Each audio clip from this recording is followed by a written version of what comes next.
And happy Thursday, October the 3rd, 1 Peter 2, 9 and 10. But you are a chosen race, a royal priesthood, a holy nation, a people for his possession, so that you may proclaim the praises of him who called you out of darkness into his marvelous light. Once you were not a people, but now you are God's people. You had not received mercy, but now you have received mercy. So what was I before God chose me to be special?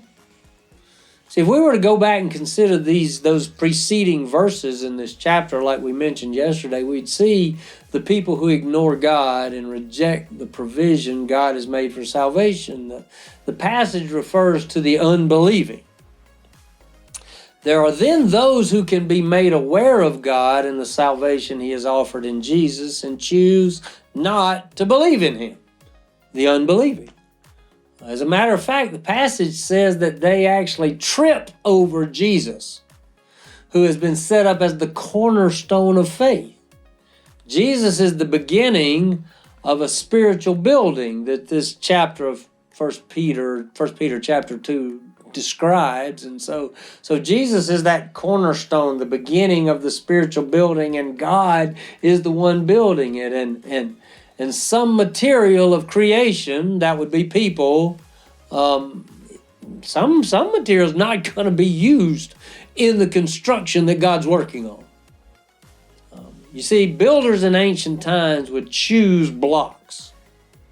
They'd carve blocks out of mountains, these rocks, and they were solid and they were shaped for purpose, and some huge blocks, for instance, in the construction of the wall of Jerusalem or the temple, were cut out of the mountain and shaped for a specific place, to fill a specific spot, to fill in a specific hole in the wall, and they were solid, and they were shaped for those special purposes.